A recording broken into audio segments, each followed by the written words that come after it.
Toy Story 5. So, does it justify its own existence?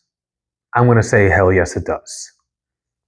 Hi, what's up, everybody? So, this is my review of Toy Story 5, directed by Andrew Stanton, featuring the voices of Tom Hanks, Tim Allen, and many, many others, including Conan O'Brien.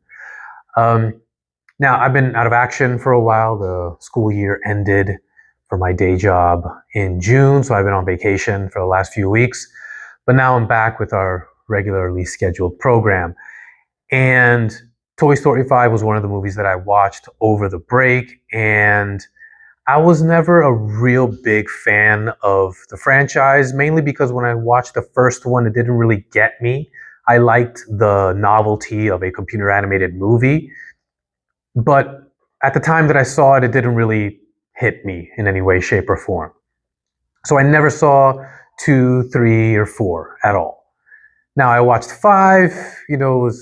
My son went with some friends, and so I was there with him, and I thoroughly enjoyed myself.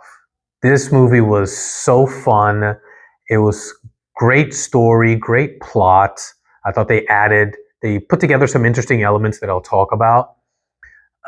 And it had just the right tugs at your heartstrings in so many different moments. It follows the story this time of Bonnie, who we are introduced to in Toy Story 3. After watching 5, my son got really, really into the Toy Story world, and so we went and watched the other ones. Uh, but the character of Bonnie is now the caretaker, I guess you can say, of the toys. And she's having a hard time making friends. She's a very, very shy young girl. But she has these toys to kind of be her friends and be there for her. But her parents start to get a little bit worried about her shyness and her isolation. And in a sheer act of desperation, they give her a tablet, a new toy called a Lilypad. And from there, she makes connections, she makes friends, but the negative aspects of online communities, of toxic friendships, of excessive screen time, all of that is weaved into the story in a way that I just was surprised at how relevant these things were. And then as I went back and watched the other Toy Story movies, it's very much a combination of 1 and 2, where you have the conflict between, in this case, Jessie, who is the cowgirl toy. She is the protagonist of the story, not Woody and Buzz, although they have prominent roles in the movie, but they're more supporting. Jessie is the one that is the main character, and she is at odds with Lily, the new toy.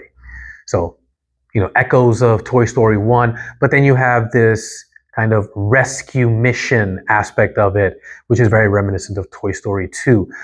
But the thing that makes this one unique and relevant is the modern aspect the little subtle commentary on screen life, on screen time, and how you spend your time as a child, just kind of, living in the world of, whether a game you're playing or the chat group that you're in, and not actually interacting with others.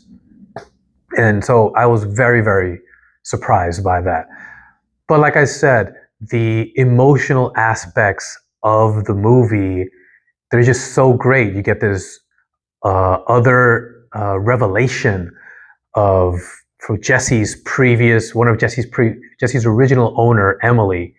You get this great moment where she kind of finally understands what Jessie meant to Emily, which she always thought something else. If you've seen the other Toy Story movies, you have, a real great tense moments where you see where the character of Bonnie could make friends with another girl.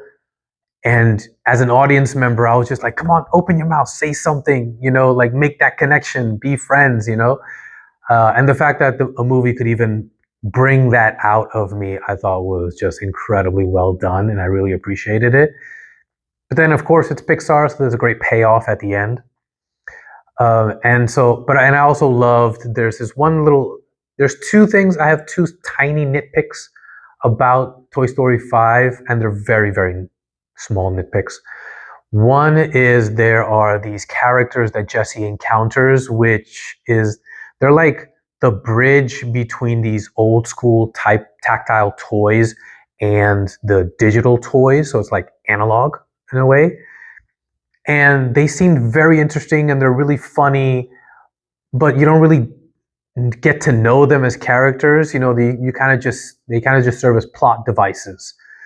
Um, but I didn't mind them so much. But I just wish we could have spent a little bit more time to kind of like understand them in some way, shape, or form.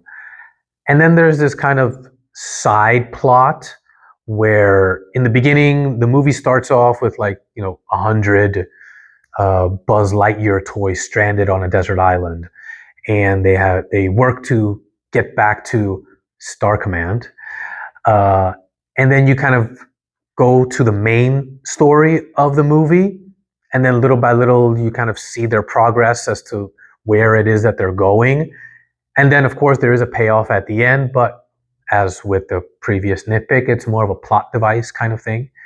It's not like, for example, in Toy Story 2, there is an angle where, Buzz Lightyear, owned by Andy, encounters another Buzz Lightyear who doesn't understand that he's a toy. But there's still enough of that interaction for you to kind of understand that, oh, here is how this Buzz Lightyear operates, and the kind of character that the one that doesn't know that he's a toy, how he operates as well, and what their motivations are. So I think that particular aspect was handled a little bit differently, but in the end, there's just so many great things. The animation, of course, has stepped up, especially going back and watching the first one. You can see how light years ahead they are now. Everything from color and texture to shading and all that jazz. It's just very, very incredibly done at Pixar, and just how they were able to even remix plot points of other Toy Story movies, yet still weave in something new that is also relevant.